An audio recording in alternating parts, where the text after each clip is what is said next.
Subscribe કરો એ high news India channel ને પછી યુટ્યુબ એપ પર બેલ આઇકોન નું બટન દબાવો અને નિહાળો એ હાઈ ન્યૂઝ ઇન્ડિયા ચેનલ.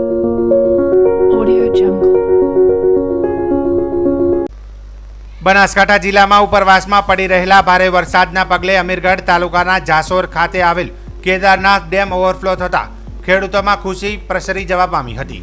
પહાડી વિસ્તારમાં પડેલા ભારે વરસાદને પગલે કેદારનાથ ડેમ ઓવરફ્લો થતા ખેડૂતોને શિયાળુ પાકની આશા રહેતા ખુશી પ્રસરી જવા પામી હતી. પહાડી વિસ્તારમાં પડેલા ભારે વરસાદને પગલે પાણીના ઝરણા વહેતા થયા. ઝરણાનું પાણી કેદારનાથ ડેમમાં વહી આવતા કેદારનાથ ડેમ ઓવરફ્લો થતા અને ડેમ ઓવરફ્લો થઈ પહાડી વિસ્તારનું પાણી બનાસ નદીમાં વહી આવતા દાંતીવાડા ડેમમાં પાણીની આવકમાં વધારો જોવા મળશે.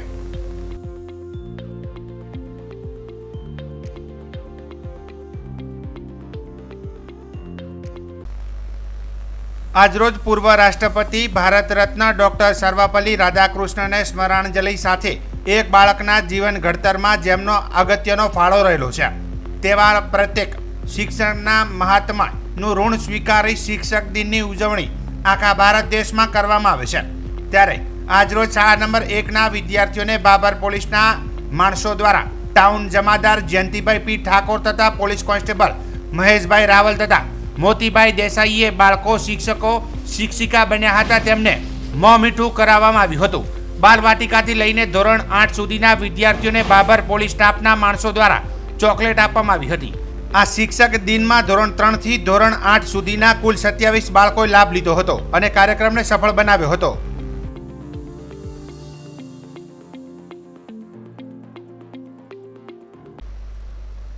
સમગ્ર ગુજરાતમાં મેઘરાજાની તોફાની બેટિંગ ચાલી રહી છે, જેમાં આ વખતે લગભગ તમામ વિસ્તારમાં વરસાદ પડ્યો છે. ત્યારે ઉપરવાસમાં સારો વરસાદ પડવાના કારણે રાજસ્થાનમાંથી પસાર થતી લુણી નદીમાં નવા નીર આવ્યા છે. છેલ્લા એક સપ્તાહથી સમગ્ર ગુજરાતમાં ભારેથી અતિભારે વરસાદ પડી રહ્યો છે. ત્યારે સૌરાષ્ટ્ર અને દક્ષિણ ગુજરાત બાદ ઉત્તર ગુજરાતમાં પણ ચાલુ સપ્તાહમાં સારો વરસાદ પડી રહ્યો છે. રાજસ્થાનની સાથે બનાસકાંઠામાં ભારે વરસાદ પડવાના કારણે તેની અસર લુણી નદીમાં જોવા મળી રહી છે. જેમાં આજરોજ લુણી નદીના પાણી વાવ તાલુકાના જોડિયાળી, તખતપુરા, મડાળી, મીઠાવી સહિતના વિસ્તારમાં પહોંચતાની સાથે સ્થાનિક ગ્રામજનોએ લુણી નદીનું પાણી આવ્યું હોવાનો વિડીયો વાયરલ કર્યો હતો. જેના પગલે વાવ મામલતદાર હમીરભાઈ વાઘેલાને જાણ થતાં ઘટના સ્થળે પહોંચી પરિસ્થિતિનો તાગ મેળવ્યો હતો. જેમાં ગ્રામજનોને પાણીથી દૂર રહેવા સૂચના આપવામાં આવી હતી. તેમજ લુણી નદીના પાણી અંગે ચોક્કસ ધ્યાન રાખી જરૂર પડે તો ખડે પગે રહીને ગ્રામજનો સાથે રહીશું તેમ જણાવ્યું હતું. જોકે ટેલિફોનિક વાતચીતમાં જણાવ્યું હતું કે હાલ તો લુણી નદીનું પાણી રણ વિસ્તારમાં ઉતરી જવાથી જળસ્તર ઘટ્યું છે, તેમજ કોઈ ચિંતા જેવી બાબત નથી તેમ જણાવ્યું હતું. બનાસકાંઠામાં શક્તિપીઠ અંબાજીમાં 12 સપ્ટેમ્બરથી ભાદરવી પૂનમનો મહામેળો શરૂ થઈ રહ્યો છે. જોકે પદયાત્રીઓની પદયાત્રા પણ અત્યારથી શરૂ થઈ ગઈ છે. ત્યારે પદયાત્રીઓની સુરક્ષા સામે સવાલ ઊભો થાય તેવી પરિસ્થિતિ ઊભી થઈ છે, કારણ કે દાતા અંબાજી માર્ગ પરથી લાખો પદયાત્રીઓ પસાર થાય છે. જોકે ત્રિશુળિયા ઘાટ પર અગાઉ અકસ્માતો થયા હતા, એટલે ત્રિશુળિયા ઘાટ પર રહેલા પર્વતોને કાપી અને માર્ગને પહોળો કરવામાં આવ્યો હતો. અને ત્યારબાદ ચોમાસાની ઋતુમાં ભેખડ અને પથ્થરો ઘસી પડવાની ઘટના બને છે. અત્યારે પણ ચોમાસાની સિઝન છે અને જોખમી રીતે પર્વતો પણ પથ્થર ગોઠવાયેલા છે, એટલે જો ત્રિશુળિયા ઘાટ ફરતે પથ્થરો અને ભેખડોને પ્રોટેક્શન ન કરવામાં આવે તો ભાદરવી પૂનમના મહામેળામાં જતા અંબાજીના પદયાત્રિકોના માથે જોખમ ઊભું થવાની શક્યતા રહેલી છે. અને જેને લઈને આ ભેખડો પર સુરક્ષિત પ્રોટેક્શન થાય તેવી માંગ પણ ઉઠી રહી છે.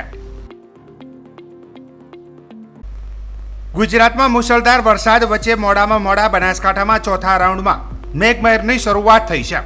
ત્યારે ડીસા પંથકમાં મોડી રાત્રોથી પડી રહેલા અવિરત વરસાદના કારણે ડીસા પંથકના ગામોની સ્થિતિ ભયજનક મુકાઈ છે. ત્યારે ડીસાના બાયવાડા ગામે પ્રાથમિક શાળાની ચારે બાજુ પાણી ભરાઈ જતા બાળકો શાળાએ જઈ શકે તેવી સ્થિતિ ન હતી. આજે 5 સપ્ટેમ્બર શિક્ષક દિન હોવાથી શાળામાં શિક્ષક દિનનો કાર્યક્રમ તેમજ શાળાના શિક્ષકોએ તિથિ ભોજન આપતા બાળકો શાળાએ આવ્યા હતા, પરંતુ શાળામાં જઈ શકે તેમ નહોતા. જેથી ગામના લોકોએ ટ્રેક્ટર મારફતે બાળકોને શાળામાં લઈ ગયા હતા અને મોઢેથી બહાર પણ લાવ્યા હતા. આ શાળામાં જવાનો માર્ગ નીચાણવાળો હોય કેડસમાં પાણી ભરાઈ જવા પામ્યા હતા. આ બાબતે ગામના યુવક જયેશભાઈ મોદીએ જણાવ્યું હતું કે ગામની પ્રાથમિક શાળા આગળ તેમજ ડેરી આગળ નીચાણવાળો ભાગ હોય વર્ષોથી પાણી ભરાઈ જાય છે, જે અંગે ગ્રામજનોએ અનેક વખત તંત્રમાં રજૂઆત કરી છે, પરંતુ પાણી નિકાલની કોઈ વ્યવસ્થા કરાતી નથી. જેથી દર ચોમાસે બાળકોને આ રીતે પાણીમાં ચાલીને અથવા તો ટ્રેક્ટરમાં બેસીને શાળાએ આવવું પડે છે. નમસ્તે, જયેશ મોદી. જ્યારે ચોમાસાની શરૂઆત થાય અને વરસાદી માહોલ હોય ત્યારે બાઈવાડા ગામની પ્રાથમિક સ્કૂલ અને ડેરીના આજુબાજુ વિસ્તારમાં ખૂબ મોટી સંખ્યામાં પાણીનો પ્રવાહ વહી રહ્યો છે. ત્યારે વિદ્યાર્થીઓ જે નાની ઉંમરના હોય છે, ધોરણ 1 થી 8ની અંદર પ્રાથમિક શાળાએ આવ્યા છે, તો સ્કૂલની બહાર બહુ મોટી સંખ્યાની અંદર પાણી ભરાયું છે. જ્યારે વિદ્યાર્થી સ્કૂલની અંદર હોય ત્યારે હવે અમને વાલીઓની સતત ચિંતા હોય. સ્કૂલથી હવે ઘરે જવા માટે વિદ્યાર્થીઓને ટ્રેક્ટર અથવા એના મારફતે બહાર લઈ જવા પડે છે. ત્યારે આના માટે જવાબદાર કોણ? તંત્ર કે સરકાર? વારંવાર તંત્ર અને સરકારને રજૂઆત કરી હોવા છતાં સ્કૂલની બહાર જે રસ્તો છે ત્યાં પાણીના યોગ્ય નિકાલ માટે કાર્યવાહી કરવામાં આવે છતાં પણ તંત્ર દ્વારા આજ સુધી કોઈ કાર્યવાહી કરવામાં નથી આવી. તો હું તંત્રને વિનંતી કરું છું કે બાઈવાડા ગામની પ્રાથમિક શાળાની અંદરથી જે રસ્તો નીકળે ત્યાં તાત્કાલિક રોડની વ્યવસ્થા થાય અને તાત્કાલિક તંત્ર પણ ધ્યાને લઈ અને આનું ધ્યાન રાખે. બનાસકાંઠા જિલ્લાના ડીસા આખોલ નજીક ભીલડી રોડ ઉપર એક ગોડાઉનમાં ડીસા રૂરલ પોલીસ સ્ટેશનના પીઆઈ અમિત દેસાઈ તેમજ પોલીસ સ્ટાફ દ્વારા આજે વહેલી સવારે બાતમીના આધારે રેડ કરતા 500થી વધારે થેલી શંકાસ્પદ ખાતર ઝડપી પાડવામાં આવ્યું હતું. ગોડાઉનમાંથી ભીસ્મા નામનું એમોનિયમ સલ્ફેટ ખાતર ઝડપાયું હતું. ગોડાઉનમાં પલટો મારીને સાદી થેલીમાંથી ભીસ્મા સલ્ફેટ નામની થેલીમાં થઈ રહ્યું હતું પેકિંગ. ખેડૂતો સાથે થઈ રહી હતી છેતરપિંડી. ડીસા પોલીસ દ્વારા એક ટ્રક પર કબજે કરવામાં આવી હતી. શું સરકાર માન્ય ભીસ્મા સલ્ફેટ બની રહ્યું હતું કે પછી ડુપ્લિકેટ બની રહ્યું હતું તે અંગે ડીસા તાલુકા પોલીસ આગળની તપાસ ચલાવી રહી છે. બનાસકાંઠા જિલ્લાના થરાદ પંથકમાં મોડી રાતથી વીજળીના કડાકા ભડાકા પવન સાથે સાબેલાધાર વરસાદ થયો હતો, જેમાં થરાદ પંથકમાં અવકાશી વીજળી પડતા 5 પશુઓના મોત થયા હોવાનો બનાવ સામે આવ્યો હતો. પશુઓના મોત થતા પરિવારમાં શોક સાથે પશુપાલનને પણ ભારે નુકસાન થયું હતું. જેમાં આજરોજ થરાદ પંથકમાં ધોધમાર વરસાદનું આગમન થયું હતું. ત્યારે થરાદના કર્ણાસર ગામે રહેતા ગગજીભાઈના ખેતરમાં બાંધેલા 2 પશુઓ પર વીજળી પડતા મોત થયું હતું. ત્યારે અન્ય પશુપાલક સુથાર મેઘજીભાઈને અવકાશી વીજળી પડતા એક ભેંસનું પણ મોત થયું હતું. તો બીજી બાજુ થરાદ તાલુકાના દોલતપુરા ગામે રહેતા ઘાંચી આદમભાઈના 2 પશુઓ પર વીજળી પડતા મોત થયું હતું. દોલતપુરા ચોકડી પાસે અવકાશી વીજળી પડતા દોલતપુરા ગામના ખેડૂતના ખેતરમાં ભાગ્યા તરીકે રહેતા પશુપાલનની 2 ભેંસો પર અવકાશી વીજળી પડતા મોત થયું હતું. થરાદ તાલુકાના ગામડામાં વીજળી પડતા ટોટલ 5 પશુઓના મોત નીપજ્યા છે. ઉલ્લેખનીય છે કે સરહદી વિસ્તારમાં ઘાસચારાના ભાવો આસમાને પહોંચી ગયા હતા. ત્યારે પણ પશુપાલકો પોતાના પશુધનને બચાવવા પ્રયાસો કરતા હોય છે. ત્યારે અચાનક આવેલા આફત સામે લાચાર બની જાય છે. પશુપાલકોને પશુઓના મોત થતાં ખેડૂતોને ભારે નુકસાન થયું હતું. જો કે કુદરત આગળ લાચાર પશુપાલકો કરી પણ શું શકે? ત્યારે ખેડૂતોના માથે આવેલા નુકસાન બાબતે સરકાર દ્વારા રાહત આપવામાં આવે તો ખેડૂતોને થોડાક અંશે નુકસાનીમાંથી રાહત મળી શકે તેમ છે. બનાસકાંઠા જિલ્લાના થરાદમાં આવેલા જાગેશ્વર મંદિર ખાતે છેલ્લા 45 વર્ષથી ભાદરવા સુદ બીજના દિવસે સવારે મોટી સંખ્યામાં ભૂદેવોની જનોઈ બદલવામાં આવે છે. જેમાં જનોઈ બદલવા માટે મોટી સંખ્યામાં ભૂદેવો ઉપસ્થિત રહી શાસ્ત્રી દેવશંકર પુરોહિત દ્વારા મંત્રોચ્ચાર બોલી અને જનોઈ બદલવામાં આવી હતી. ત્યારબાદ તમામ ભૂદેવો માટે ચા પાણી ફરાળ અને ભોજન પ્રસાદની પણ વ્યવસ્થા કરવામાં આવી હતી. પૂજા અને જનોઈના લાભાર્થી બાબુલાલ નાનાલાલ ત્રિવેદી નારોલીવાળા વસ્ત્રના લાભાર્થી બિપિનકુમાર નટવરલાલ ત્રિવેદી ભોજન પ્રસાદના લાભાર્થી રમેશકુમાર તુલજાશંકર ત્રિવેદી અને પ્રકાશભાઈ પરસોત્તમભાઈ ઓઝા ચા પાણી ફાળના લાભાર્થી હસમુખભાઈ જયંતિલાલ ત્રિવેદી રુદ્રાક્ષની માળાના લાભાર્થી જયંતિલાલ અમુલકભાઈ વ્યાસ સહિતનાએ લાભ લીધો હતો. શાસ્ત્રી દેવશંકર પુરોહિતે યે ન્યૂઝ ઇન્ડિયાની સાથે વાતચીતમાં જણાવ્યું હતું કે થરાદના જાગેશ્વર મંદિર ખાતે 45 વર્ષોથી ભૂદેવોની જનોઈ બદલવાનો કાર્યક્રમ યોજવામાં આવે છે. ભૂદેવો છે બધાય અને બીજા પણ છે અને થરાદ નગરમાં 45 વર્ષથી આ જનોઈ બદલવાનો કાર્યક્રમ ચાલુ છે. અને આજે પણ શ્રાવણ મહિના અને ભાદરવા સુદ બીજના દિવસે ગુરુવારે હસ્ત નક્ષત્રમાં સામવેદ વાળા બધા ભૂદેવો સામવેદ શ્રાવણીનો ઉત્સર્ગ મનાવવામાં આવે છે. જાગેશ્વર મહાદેવ થરાદ. બનાસકાંઠા જિલ્લાના થરાદના કાજીવાસ મદ્રેસા ખાતેથી ગુજરાતના કચ્છ જિલ્લાના પૂર પીડિતો માટે સમાજતા મુસ્લિમ સમાજ થરાદ દ્વારા કરિયાણાની તમામ જરૂરિયાત પ્રમાણેના સામાનની ₹1000ની રાશન 200 કીટો બનાવી આજે કચ્છના પૂર પીડિતો માટે ગાડી ભરીને રવાના કરવામાં આવી હતી. થરાદના મામલતદાર કે.એચ. વાઘેલા તેમજ બનાસકાંઠા જમિયતે ઉલમા એન્ડ હિન્દ ટીમ દ્વારા લીલી ઝંડી આપી રવાના કરવામાં આવી હતી. આ કાર્યક્રમમાં સમસ્ત મુસ્લિમ સમાજના આગેવાનો યુવાનો હાજર રહીને પૂર પીડિતો માટે રાશન કીટ રવાના કરી હતી. અંધકારમાંથી ઉજાસ તરફ લઈ જાય એ શ્રેષ્ઠ શિક્ષક. આજે ભારત વર્ષમાં ટીચર્સ ડેની શાળા કોલેજોમાં ઉજવણી કરવામાં આવી છે. બનાસકાંઠાના દિયોદરની સરકારી ખાનગી શાળા કોલેજોમાં ટીચર્સ ડેની ઉજવવામાં આવ્યો છે. 5મી સપ્ટેમ્બર ટીચર ડે ભારતના પ્રથમ પૂર્વ રાષ્ટ્રપતિ અને બીજા નંબરના રાષ્ટ્રપતિ સર્વપલ્લી રાધાકૃષ્ણના જન્મજયંતિ પ્રસંગે ભારત વર્ષમાં શાળા કોલેજોમાં પ્રસંગ ઉજવવામાં આવ્યો છે. ત્યારે દિયોદર આદર્શ હાઈસ્કૂલ તાલુકાની વિવિધ પ્રાથમિક શાળાઓ, દિયોદર શાળા નંબર 2 અને સરકારી મોડલ સ્કૂલ સરસ્વતી વિદ્યા વિહાર શાળા ખાતે ટીચર્સ ડેની ઉજવણી કરવામાં આવી હતી. શાળાના બાળકોને શિક્ષકો બનવાનો આજે નવો અનુભવ શિક્ષણ થયો હતો. શાળાના વિદ્યાર્થીઓ શિક્ષકો શ્રેષ્ઠ શિક્ષક બનવાનો પ્રયત્ન કર્યો હતો. આજે 5 સપ્ટેમ્બર એટલે કે શિક્ષક દિવસની ઉજવણી દરેક ભારતના સ્કૂલોમાં કરવામાં આવે છે. જે ડૉક્ટર સર્વપલ્લી રાધાકૃષ્ણ, જે ભારતના પ્રથમ ઉપરાષ્ટ્રપતિ હતા, તેમની યાદમાં તેમની જન્મ જયંતિ નિમિત્તે આ તહેવારની ઉજવણી કરવામાં આવે છે. જે દરેક સ્કૂલોમાં વિદ્યાર્થીઓને શિક્ષક બનાવવામાં આવે છે અને તેમની ભૂમિકા નિભાવવામાં આવે છે. જે તેમને અનુભવ થાય કે શિક્ષકો ખરેખર કેવા હોય છે અને શિક્ષકો ખરેખર એમને કેવી કેવી તકલીફો વેઠવવી પડે છે તથા તેમને કેવો અનુભવ થાય છે, તે માટે આ દિવસે શિક્ષકોને બનાવવામાં આવે છે. વાત કરીએ તો ભારતમાં દરેક સ્કૂલોમાં આ તહેવારની ઉજવણી, આ પ્રસંગની ઉજવણી કરવામાં આવે છે. શિક્ષકો કેટલાય છે, જેમ કે ચાણક્ય, તે આપણા ભારતના એક મહત્વપૂર્ણ શિક્ષક ગણી શકાય તેવા છે. તેમણે મૌર્ય સમાજની સ્થાપના કરી હતી. પછી સ્વામી વિવેકાનંદ, જેમણે શિકાગોમાં પોતાના ભારતનો ડંકો વગાડ્યો હતો, તે પણ આપણા માટે એક શિક્ષક સમાન જ છે. એપીજે અબ્દુલ કલામ, જેમણે આપણા 10 વર્ષની ઉંમરે પેપર વેચીને તેમણે પોતાના માતા પિતાનું ગુજરાન ચલાવ્યું હતું. એમને પોખરણમાં એક અણુબોમ્બ બનાવ્યો હતો, જેના લીધે તે આખા વિશ્વમાં મિસાઇલ મેન તરીકે ઓળખવામાં આવે છે. તે આપણા માટે એક પ્રેરણા છે તથા એ આપણા માટે એક શિક્ષક છે. અને આપણે બધા જ સારું શિક્ષણ ગ્રહણ કરીને આપણા આ ભારતના ભાગ્ય વિધાતા બની શકીએ છીએ. તે માટે આજના દિવસ નિમિત્તે અમારી આ શાળા શ્રી આદર્શ હાઈસ્કૂલમાં શિક્ષક દિવસની ઉજવણી કરવામાં આવી હતી. તેમાં મેં ખુદ પોતે ભાગ લીધો હતો. તેમાં મને ખૂબ સારા અનુભવો થયા તથા એ પણ જાણવા મળ્યું કે શિક્ષક બનવું એ કઠિન છે, પણ સાથે સાથે સરળ પણ છે. પણ આપણે જો આપણા મનમાં જો દ્રઢ શક્તિ હશે તો આપણે ખરેખર શિક્ષક બની શકીશું અને લોકોના ઘડતર કરી શકીશું અને તેમનું ભાગ્ય ખોલવી શકીશું. આજ રોજ 5 સપ્ટેમ્બર ડૉક્ટર સર્વપલ્લી રાધાકૃષ્ણનો જન્મદિવસ એટલે કે શિક્ષક દિનની ઉજવણી. શિક્ષક દિવસની ઉજવણી ઘણા ક્યાં થાય છે, પણ ભારત દેશમાં જે શિક્ષક દિવસની ઉજવણી થાય છે ને, એની કોઈ વાત જ ના પૂછો. અને દિયોદર આદર્શ હાઈસ્કૂલ ત્યાં આજે અમારે શિક્ષક દિનની ઉજવણી થાય છે. ત્યાં અમને પણ બધાને શિક્ષક બનવાનો મોકો મળ્યો અને અમને પણ આજે એવા અનુભવો થાય છે શિક્ષક બનવું કેવી વાત છે. અને શિક્ષણ વગર છે ને બધું અધૂરું છે. અને અમે અમારા શિક્ષકોનો બધાનો આભાર માનીએ છીએ કે એ અમને આટલું સારું છે ને ભણતર આપે છે, અમને આટલું બધું સારું જ્ઞાન આપે છે અને અમને મોકો મળ્યો એના માટે થેન્ક યુ.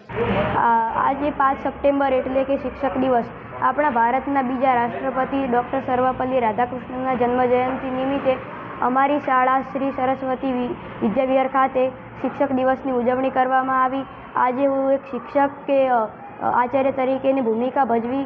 આજે અમે શિક્ષક દિવસમાં ખૂબ જ અનેક અનુભવો જોયા.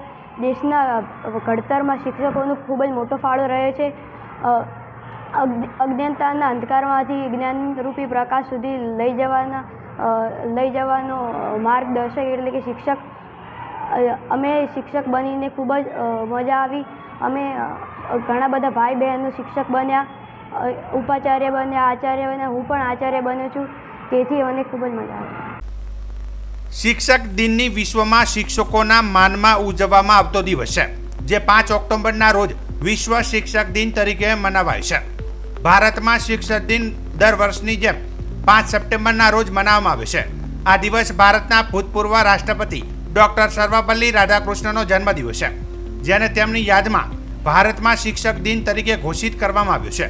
ડૉક્ટર સર્વપલ્લી રાધાકૃષ્ણ રાષ્ટ્રપતિ બનતા પહેલા તેમની કારકિર્દીમાં સૌપ્રથમ ચેન્નઈની મદ્રાસ પ્રેસિડેન્સી કોલેજમાં તત્વજ્ઞાન વિષયના શિક્ષક તરીકે નિમણૂક પામ્યા હતા. આજે ધાનેરાની તાલુકા મિશ્ર શાળા નંબર 1 તથા ડીબી પારેખ હાઈસ્કૂલ ખાતે શિક્ષક દિનની ઉજવણી કરવામાં આવેલ, જેમાં શાળાના મોટી સંખ્યામાં વિદ્યાર્થી ભાઈ બહેનો એક દિવસના શિક્ષક બનીને એક શિક્ષક તરીકેનું કર્તવ્ય પાલન કર્યું હતું અને તેમના અનુભવો પણ વ્યક્ત કર્યા હતા. તે ખરેખર શિક્ષક બનવું ઘણું કઠિન છે.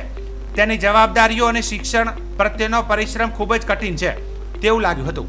જો કે વિદ્યાર્થી ભાઈ બહેનો આજે એક દિવસના શિક્ષક બનીને ખૂબ જ આનંદ વ્યક્ત કર્યો હતો અને શાળાના આચાર્યો પણ તેમના ઉપર ધ્યાન આપી આજના દિવસે વિદ્યાર્થીઓ શિક્ષક તરીકેનો અનુભવ પણ જોયો હતો.